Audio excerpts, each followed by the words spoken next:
Assalamualaikum warahmatullahi wabarakatuh. Anak-anakku sekalian, bagaimana kabarnya hari ini? Alhamdulillah baik ya semua ya, terima kasih.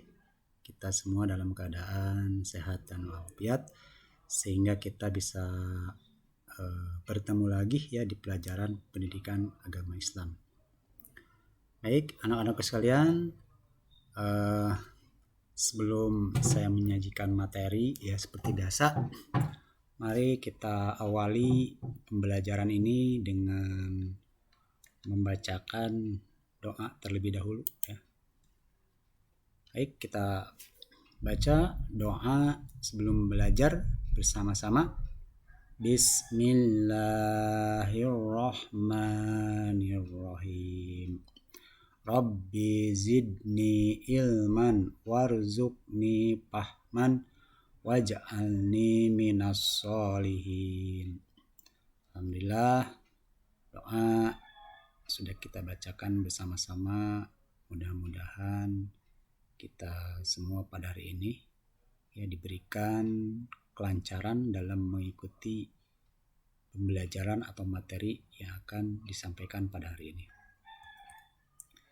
Baik anak-anakku sekalian, sebelum masuk ke materi pembelajaran ya, pembahasan, kita awali dengan tadarus Al-Quran terlebih dahulu ya. Mana tadarus Al-Quran yang akan kita bacakan adalah Quran Surat Ar-Rum ayat 21 dan Quran Surat An-Nahl ayat 72. Mari kita bersama-sama membaca Al-Quran dengan mengawali atau diawali ta'awuz terlebih dahulu. A'udzu billahi minasyaitonir rajim.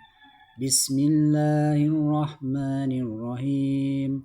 Wa min ayatihi an khalaqa lakum min anfusikum azwajan litaskunu ilaiha wa ja'ala bainakum mawaddatan wa rahmah.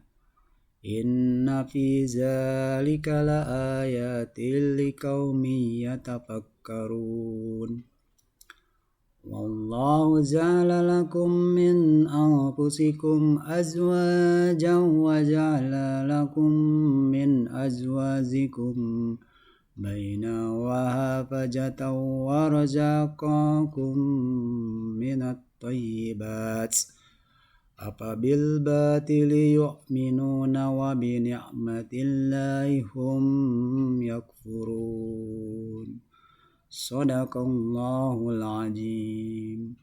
Alhamdulillah ya, tadarus sudah kita bacakan secara bersama-sama pula. Mudah-mudahan apa yang dibaca itu menjadikan pahala buat kita semua ya, menjadi pemberat amal kebaikan kita di yaumil qiyamah. Anak sekalian, berikutnya saya akan menyampaikan ya, kompetensi dasar pada materi pembelajaran ya, yaitu 3.6 mengevaluasi ketentuan pernikahan dalam Islam, kemudian 4.6 menyajikan prinsip-prinsip pernikahan dalam Islam.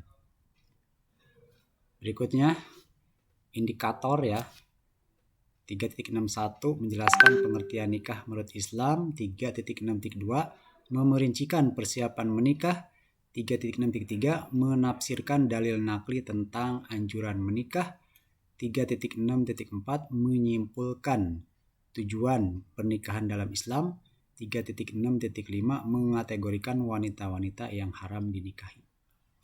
Adapun tujuan pembelajarannya, 1. Peserta didik dapat menjelaskan pengertian nikah menurut Islam. 2. Peserta didik dapat memerincikan persiapan menikah. 3. Peserta didik dapat menafsirkan dalil nakli tentang anjuran menikah. 4. Peserta didik dapat menyimpulkan tujuan pernikahan dalam Islam. 5. Peserta didik dapat mengategorikan wanita-wanita yang haram dinikahi. Anak sekalian, coba amati gambar yang ada di PowerPoint ini ya. Sebelum dibunuh, calon pengantin bertengkar soal biaya pernikahan sebesar 250 juta rupiah. Gambar berikutnya, 3 orang pria di Thailand mengikat janji pernikahan sekaligus. Ya. Jadi 3 orang pria ini ya menghebohkan masyarakat karena mereka saling mengikat janji pernikahan dengan restu dari orang tua masing-masing. Ya.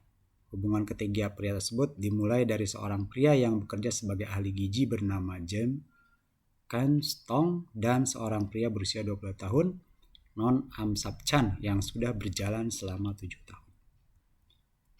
Berikutnya ada konten di sini ya.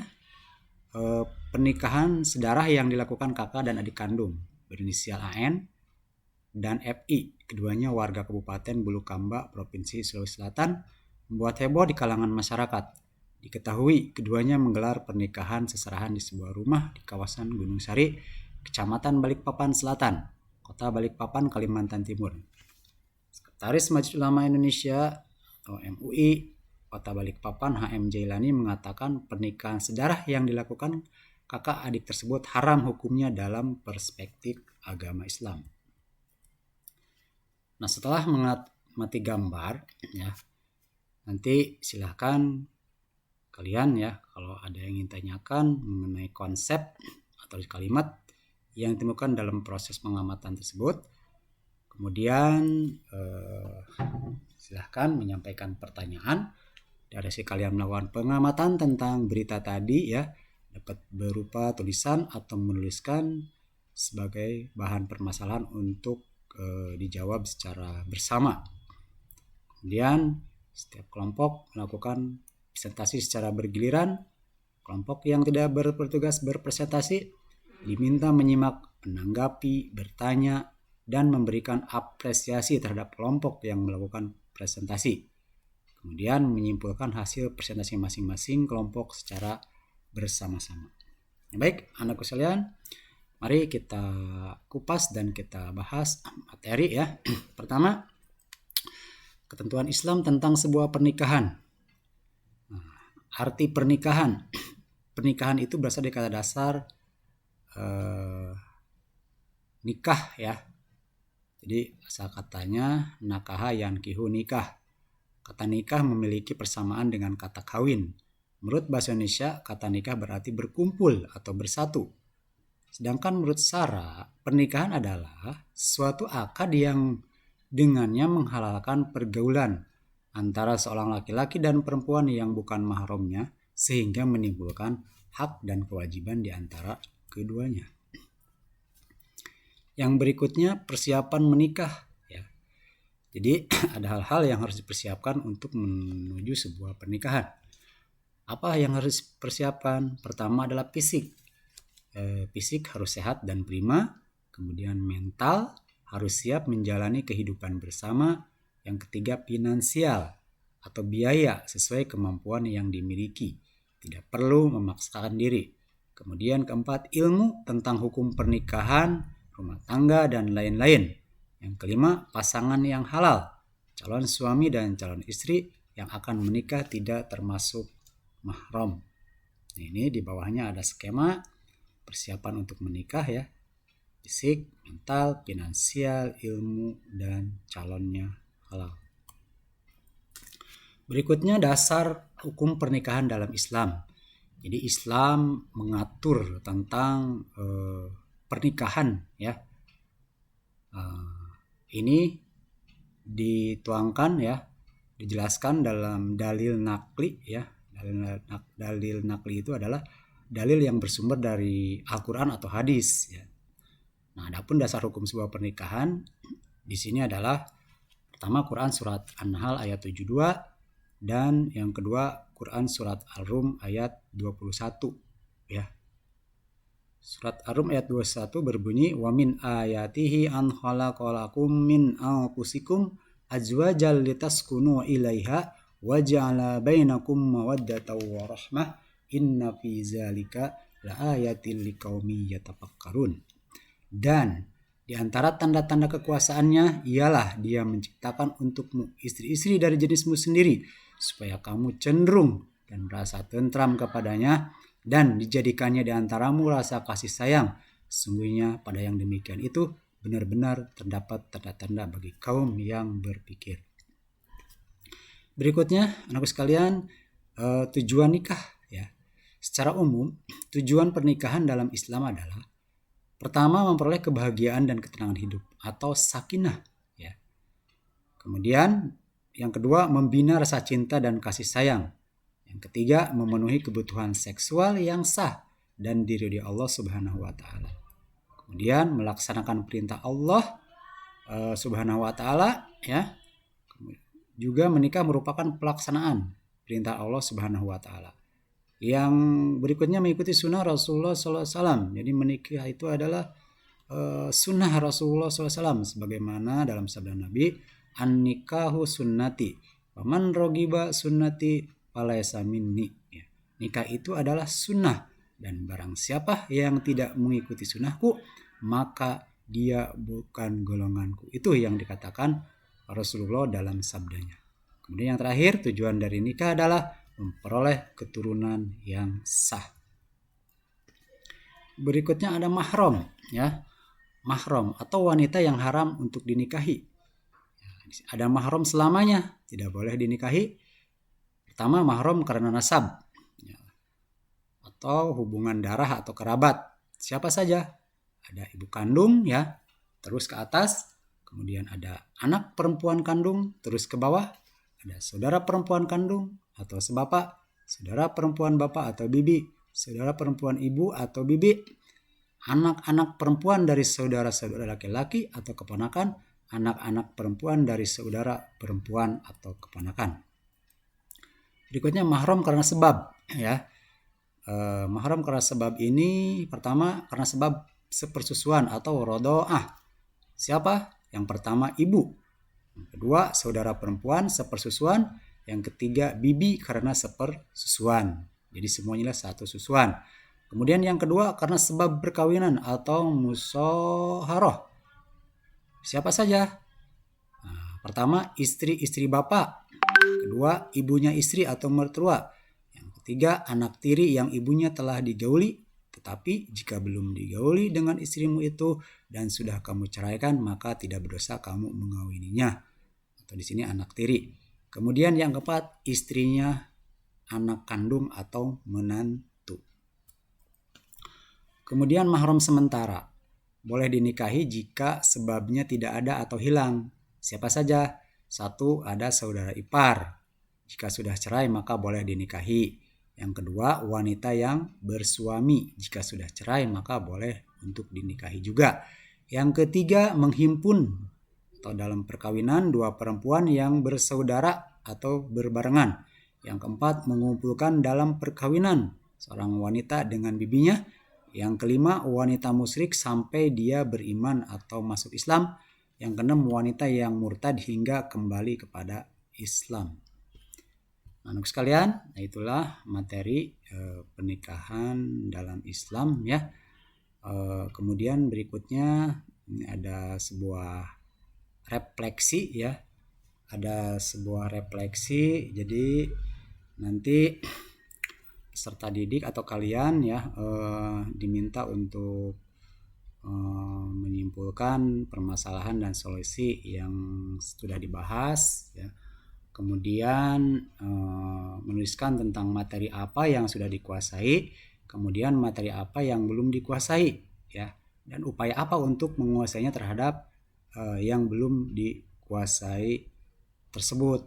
Nah, adapun penilaiannya nanti ya pengetahuan berdasarkan hasil penyelesaian tugas pada lembar tugas kelompok ya atau post-test. Nah, kemudian di sini ada soal ya yang harus kalian jawab. Nanti ini jawabannya atau dijawab boleh secara berkelompok ya, nanti dikumpulkan di pertemuan selanjutnya. Ini proses ini ada 8 soal ya. Nomor 3, nomor 4, nomor 5, nomor 6, 7, nomor 8. Nah ini tolong nanti dikerjakan ya bersama-sama dengan kelompok kalian ya, dan nanti dikumpulkan di pertemuan yang akan datang. Baik, sebelum materi ditutup ya, alhamdulillah pembelajaran kita sudah terlaksana dengan baik dan lancar ya. Terima kasih yang telah mengikutinya dengan baik dan aktif ya.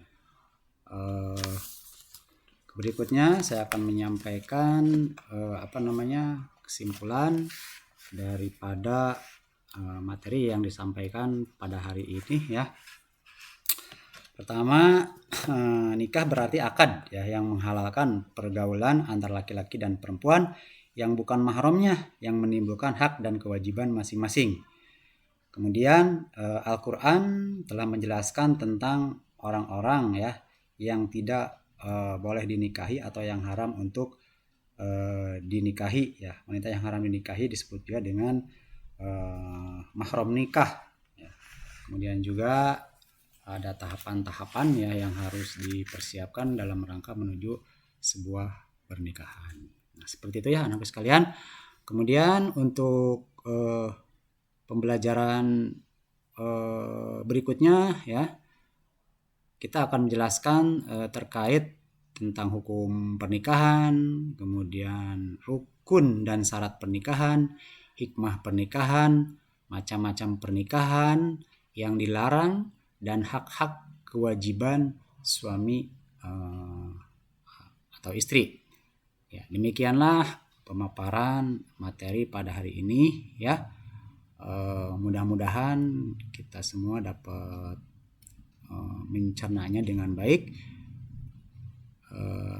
Saya akhiri dengan salam ya. Kemudian dilanjutkan dengan doa selesai belajar ya. Subhanakallahumma wa bihamdika asyhadu an la ilaha anta astaghfiruka wa atubu ilaik. Assalamualaikum warahmatullahi wabarakatuh.